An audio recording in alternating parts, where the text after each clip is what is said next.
Hey again everyone, so first of all I'd like to say sorry that I'm filming this at night, but by the time I got back from college today and did everything that I needed to do, walked the dog, had dinner, etc., it was already dark, so I have to use artificial light, and it's a good test to see how it's going to cope all through winter, but it's not so great. And I come to you in my Wonder Woman pyjamas! Okay, I might edit that out, or I might not. I don't know. Okay, so today I'm going to be reviewing The Hunger Games by Suzanne Collins, and I'm one of the very last people to read this, I'm sure. I'm really ashamed to say that, but I'll read the back of the book, which I'm pretty sure I don't need to do, but I will do it anyway, for the sake of consistency. Winning will make you famous, losing means certain death. In a dark vision of the near future, 12 boys and 12 girls are forced to appear in a live TV show called The Hunger Games. There is only one rule: kill or be killed. When 16-year-old Katniss Everdeen steps forward to take her sister's place in the games, she sees it as a death sentence. But Katniss has been close to death before. For her, survival is second nature. Okay, so Jessica, you told me to read this, and get around to reading it, and I did, and I was so glad that I did. It was so fast-paced, first of all. I was surprised how fast it went. I read it in a couple of days in the end. When I finally got around to reading it, I read it in a couple of days.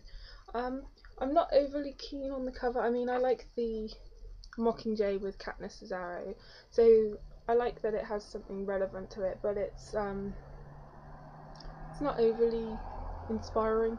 I do like the boy and the girl and the A and the R, but overall I prefer the US hardcover editions. They're much nicer looking. Not that that's overly important, but still.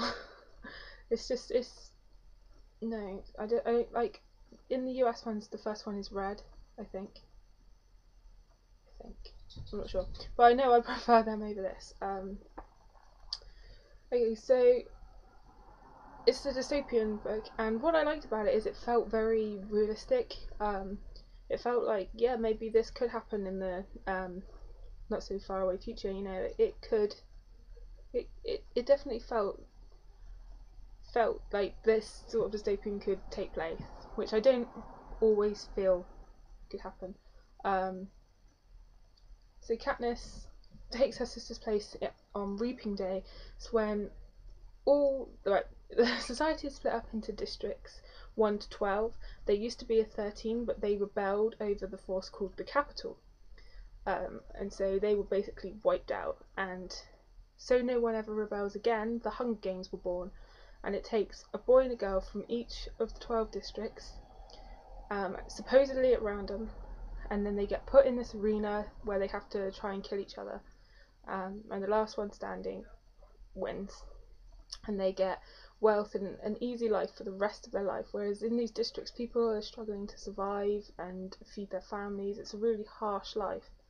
So if you win the Hunger Games, that's it for the rest of your life. You live in comfort, basically, and against massive odds, her little sister is picked. Now Katniss has gone to extreme lengths to try and prevent her sister getting picked.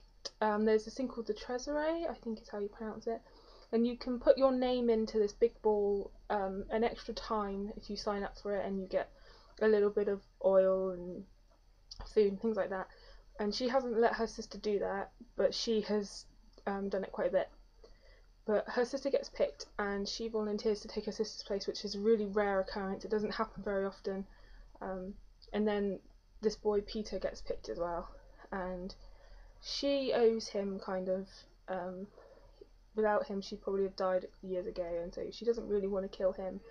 She doesn't think she's going to survive. She doesn't think she's going to be the toughest, but years of hunting to try and keep her family alive has given her skills that maybe she underestimates in this arena. And so once I really got into it, I couldn't put it down. What I will say is Suzanne Collins has a really great writing style. She is descriptive, but it seems everything she describes has a purpose. There's no sort of meaningless description. Everything she mentions is there for a reason. I didn't feel like I was reading pages and pages that didn't need to be there. It felt everything needed to be there. I liked Katniss as a character. She knows that she has some flaws. She mentions them sometimes and she's aware of them, but she can't seem to help them being there.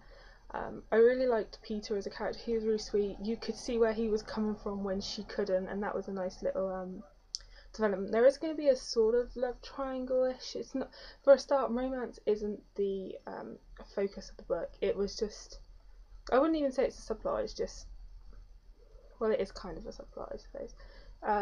But it's nowhere near like the size of the book. Like, the focus is action and staying alive and killing, basically. Yes, and I am not gonna lie, I did cry. I wouldn't say I'm an unemotional person, but I don't normally cry openly on books. Like, sure, they can make me feel sad, but there were no actual tears streaming down my face. With this, I had to stop reading and tears were streaming down my face. I was like, oh my god, what am I doing? Why am I crying? But I couldn't help it. It was so sad.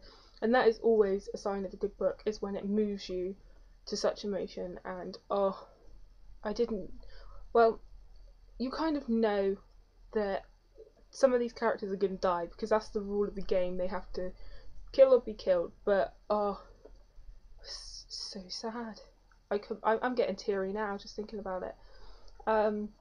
So I would definitely recommend this for fans of dystopian. I can't believe I haven't read this before. I'm kicking myself. But it was so great. And I'm currently reading book 2, Catching Fire. I'm about halfway through. I'm not as far in as I'd like to be, because of being back to college I found that my reading time has been cut drastically, and when I have had reading time I'm too tired to read too much. But it was so good that I had to find out what happened next. So it is really good. Definitely recommend it for fans of dystopia. Or if you want to get into dystopia and start somewhere, I would definitely start with this. I can see why it is so well loved in the YA book community, and like everyone else, I'm now eagerly anticipating the movie, because when you're reading it, it's so vivid what this arena is like and what they're doing. You can see it play out as a movie, and also I can see now where people were when they drew parallels between the Hunger Games and the new dystopian book out, Divergent. I can see the similarities. While they're both different, they also have a lot in common. One thing being a totally kick-ass heroine. Yeah, I would definitely check this out. And I can't believe I haven't checked it out before now, but I really liked it. The characters are great. I particularly liked Haymitch. Haymitch is a previous winner from Katniss and Peter's District 12, and he's a bit of a drunk. He went in, and obviously he's had to kill people, and he came victorious, and to cope with that he's turned to drink. But now Katniss and Peter are relying on him to get them through the games, and he's just a funny sideline character. If you've checked it out, please let me know what you think of it down below. I'm pretty sure you would have checked it out by now. But let me know what you thought of it, and happy reading. See you soon.